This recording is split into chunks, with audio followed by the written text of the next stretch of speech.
ನಮಸ್ಕಾರ. ಮುಖ್ಯ ಪ್ರಾಣ ಬಂದ ಮನೆಗೆ ಸರಣಿ ಕಾರ್ಯಕ್ರಮಕ್ಕೆ ಎಲ್ಲರಿಗೂ ಪ್ರೀತಿಯ ಸ್ವಾಗತ. ಆತ್ಮೀಯರೇ, ಇವತ್ತು ನಾವು ನಮ್ಮ ಈ ಸಂಚಿಕೆಗೆ ಆರಿಸಿಕೊಂಡದ್ದು ಧಾರವಾಡದ ಒಬ್ಬ ಹನುಮಂತ ದೇವರ ಲಘು ಚರಿತ್ರೆಯನ್ನು.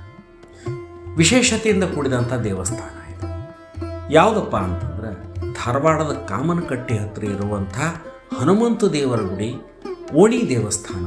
ಇದಕ್ಕೆ ಕರೆಯೋದೇ ಹನುಮಂತ ದೇವರ ಗುಡಿ, ಅಭಯಾಂಜನೇಯ ದೇವಸ್ಥಾನ ಅಂತ ಕರೀತಾರೆ. ಹೊಂಡದ ವೀರಭದ್ರ ದೇವರ ಗುಡಿ ಹತ್ತಿರ ದೊರೆತ ಶಾಸನದ ಪ್ರಕಾರ ಇದನ್ನು ವ್ಯಾಸರಾಜರು ಪ್ರತಿಷ್ಠಾಪನೆ ಮಾಡಿದ್ದು, ಈ ದೇವಸ್ಥಾನದ ಈ ಮೂರ್ತಿಯನ್ನು. ಮತ್ತು ಆ ಮೂರ್ತಿಯನ್ನು ನೋಡಿದ್ರೆ ಎಲ್ಲ ಕುರುಹುಗಳು ನಮಗೆ ಸಿಗ್ತಾವೆ. ಬಾಲಕ ಗಂಟೆ, ಶಿಖೆ, ಅಭಯಹಸ್ತ, ಸೌಗಂಧಿಕ ಪುಷ್ಪ ಎಲ್ಲವೂ ಈ ಹನುಮಂತ ದೇವರ ಕುರುಹುಗಳಾಗಿ ನಮಗೆ ಗೋಚರಿಸ್ತಾವೆ. ವ್ಯಾಸರಾಜರು 1490ರಿಂದ 1510 ಅವಧಿ ಒಳಗೆ, ಅಂದರೆ ಸುಮಾರು ಒಂದು 20 ವರ್ಷದ ಅವಧಿ ಒಳಗೆ 12 ಹನುಮಂತ ದೇವರ ಗುಡಿಯನ್ನು ಇಲ್ಲಿ ಸ್ಥಾಪನೆ ಮಾಡಿದರು, ಹನುಮಂತ ದೇವರ ಮೂರ್ತಿಯನ್ನು. ಅದರಲ್ಲಿ ಇದು ಒಂದು. ಈ ದೇವಸ್ಥಾನದ ವಿಶೇಷತೆ ಏನು ಅಂದರೆ ಸುಮಾರು ಒಂದು 6-7 ಶತಮಾನದ ಇತಿಹಾಸ ಇದಕ್ಕದು. ಬಹಳ ವಿಶೇಷ ಅನಿಸಿದ್ದು ಏನಂದರೆ, ರಥಸಪ್ತಮಿ ದಿವಸ ನಾವು ದೇವರ ಪಾದಕ್ಕೆ ಸೂರ್ಯರಶ್ಮಿ ಸ್ಪರ್ಶ ಆಗೋದನ್ನು ಬೇರೆ ಬೇರೆ ಕಡೆ ನೋಡ್ತೀವಿ.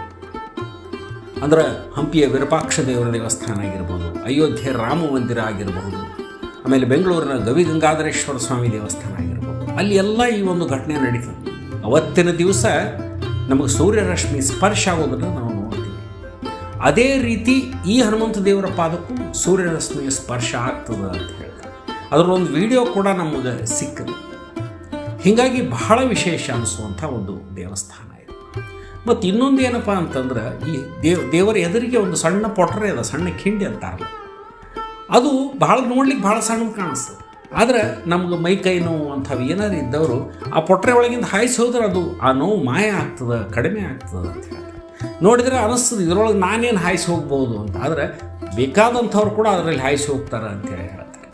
ಇಂಥ ಒಂದು ವಿಶೇಷತೆಯಿಂದ ಕೂಡಿದಂಥ ಒಂದು ದೇವಸ್ಥಾನ ಇದೆ. ಮತ್ತು ಇನ್ನೊಂದು ಭಾಳ ನಾನು ಖುಷಿ ಕೊಟ್ಟಂಥದ್ದು ಅಂದರೆ, ಅಲ್ಲಿರುವ ಭಕ್ತ ಮಂಡಳಿ ಏನದಲ್ಲ, ಭಾಳ ಉತ್ಸವದಿಂದ ಭಾಳ ಸಂತೋಷದಿಂದ ಅವರು ಇಂಥ ಕಾರ್ಯಕ್ರಮ ಮಾಡ್ತಾರೆ. ಅದೊಂದು ಭಾಳ ದೊಡ್ಡ ವಿಷಯ.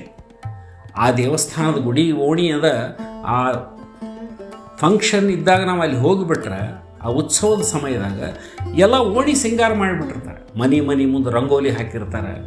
ಅಲ್ಲಿದ್ದಂಥ ಸಹೋದರಿಯರು, ಮಾತೆಯರು ಚಂದ ನಮ್ಮ ಭಾರತೀಯ ಸಂಸ್ಕೃತಿ ಬಟ್ಟೆಯನ್ನು ಹಾಕ್ಕೊಂಡು, ಸೀರೆ ಉಟ್ಕೊಂಡು ಭಾಳ ಶಿಸ್ತಾಗಿ ತಯಾರಾಗಿರ್ತಾರೆ.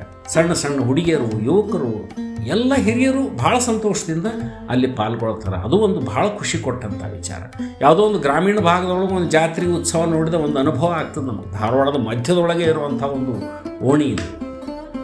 ಈ ಹೊಂಡದ ವೀರಭದ್ರ ದೇವರ ಗುಡಿಯ ಶಾಸನದಲ್ಲಿ ಸಿಕ್ಕ ದಾಖಲೆಯ ಪ್ರಕಾರ ಈ ಒಂದು ಹನುಮಂತ ದೇವರು ಅಷ್ಟು ಪುರಾತನವಾದದ್ದು. ಅಲ್ಲಿ ಒಂದು ವಿಶೇಷ ಕಾರ್ಯಕ್ರಮ ಏನಪ್ಪ ಅಂದರೆ, ಇದೇ 1 ತಾರೀಕು ಅಂದರೆ 1/9/2024 ಅಲ್ಲಿ ಆ ಹನುಮಂತ ದೇವರಿಗೆ ವಿಶ್ವಶಾಂತಿಗಾಗಿ, ಜಗತ್ತಿನ ಸಕಲರ ಉದ್ಧಾರಕ್ಕಾಗಿ, ಎಲ್ಲರ ಶಾಂತಿಗಾಗಿ, ಎಲ್ಲರ ಶ್ರೇಯೋಭಿವೃದ್ಧಿಗಾಗಿ 27 ನದಿಗಳಿಂದ ತಂದಂತಹ ಜಲವನ್ನು ಅಭಿಷೇಕ ಮಾಡ್ತಾ ಇದ್ದಾರೆ. ಇದು ಬಹಳ ವಿಶೇಷ. ಆ ಒಂದು 27 ನದಿಗಳಲ್ಲಿ 3 ಮಹತ್ವದ ನದಿಗಳು, ಗಂಗಾ ಯಮುನಾ ಅಂತೂ ಅವನಲ್ಲದೆ ಸರಿಯೂ ನದಿ, ಅಯೋಧ್ಯೆ ಹತ್ತಿರ ಇರೋ ರಾಮದೇವರು ಹುಟ್ಟಿದಂಥ ಜಾಗ, ಆ ನದಿಯ ನೀರು, ಹನುಮಂತ ದೇವರು ಹುಟ್ಟಿದಂಥ ಕಿಷ್ಕಿಂಧ, ತುಂಗಭದ್ರಾ ನದಿ, ಆಮೇಲೆ ಸೀತಾದೇವಿ ಹುಟ್ಟಿದಂಥ ಗಂಡಕಿ ನದಿ ನೀರು ಕೂಡ ಆ ಒಂದು 27 ನೀರಿನೊಳಗೆ ಸೇರ್ಯಾವಂತೆ. 27 ಜಲಗಳು. ಅದು 1ನೇ ತಾರೀಕು ಒಂದು ವೈಭವದ ಉತ್ಸವವನ್ನು ಮಾಡ್ತಾರೆ. ಇದು ಮೊಟ್ಟ ಮೊದಲ ಬಾರಿಗೆ ಅಂತ ಹೇಳ್ತಾರೆ. ಇದರಲ್ಲಿ ನಮ್ಮ ಧಾರವಾಡದಲ್ಲಿ ಹುಟ್ಟಿದಂಥ ಶಾಲ್ಮಲಾ ನದಿ ನೀರು ಕೂಡ ಸೇರಿದ್ದರು. ಇಂಥ ಒಂದು ವಿಶೇಷ ಘಟನೆ ನಮ್ಮೆಲ್ಲರ ಒಳಿತಿಗಾಗಿ, ಜಗತ್ತಿನ ಒಳಿತಿಗಾಗಿ ಅಲ್ಲಿ ಭಕ್ತ ಮಂಡಳಿ ಮಾಡ್ತಾ ಇರೋದು ಬಹಳ ಸಂತೋಷದ ವಿಚಾರ. ನಾವು ಎಲ್ಲರೂ ಸಾಧ್ಯ ಆದವರು, ಧಾರವಾಡದವರು ಅದರಲ್ಲಿ ಪಾಲ್ಗೊಂಡು ಆ ದೇವರ ಅನುಗ್ರಹಕ್ಕೆ ಪಾತ್ರರಾಗೋಣ. ಈ ಸಂಚಿಕೆಗೆ ಎಲ್ಲ ಛಾಯಾಚಿತ್ರಗಳನ್ನು ಮತ್ತು ಮಾಹಿತಿಯನ್ನು ನೀಡಿದ್ದು ಭಕ್ತರಲ್ಲಿ ಒಬ್ಬರಾದಂತಹ ಮಿತ್ರ ಪ್ರಕಾಶ್ ಬಡಿಗೇರವರು. ಅವರಿಗೆ ಮತ್ತು ಅಲ್ಲಿನ ಎಲ್ಲ ಭಕ್ತ ಮಂಡಳಿಯ ಸದಸ್ಯರಿಗೆ ನಮ್ಮ ತಂಡ ತುಂಬ ಆಭಾರಿಯಾಗಿದೆ. ನಿಮ್ಮಲ್ಲಿಯೂ ಇಂಥ ಅಪರೂಪದ ಮಾಹಿತಿ ಇರುವಂತಹ ಹನುಮಂತ ದೇವರ ಗುಡಿ ವಿಷಯ ಗೊತ್ತಿದ್ದರೆ ದಯವಿಟ್ಟು ನಮಗೆ ಕಳಿಸಿ, ನಾವು ಅದನ್ನು ನಮ್ಮ ಸಂಚಿಕೆಗೆ ಬಳಸ್ಕೊಳ್ತೀವಿ. ಇವತ್ತಿನ ಸಂಚಿಕೆಗೆ ಮುಕ್ತಾಯ ಹೇಳ್ತೀನಿ. ಮತ್ತು ಮುಂದಿನ ಶನಿವಾರ ತಮ್ಮನ್ನು ಇನ್ನೊಬ್ಬ ಹನುಮಂತ ದೇವರ ಪರಿಚಯದೊಂದಿಗೆ ಭೇಟಿ ಆಗ್ತೀನಿ. ಅಲ್ಲಿಯ ತನಕ ನನಗೆ ಅಪ್ಪಣೆಯನ್ನು ಕೊಡ್ರಿ. ಜೈ ಶ್ರೀರಾಮ್, ಜೈ ಬಜರಂಗ.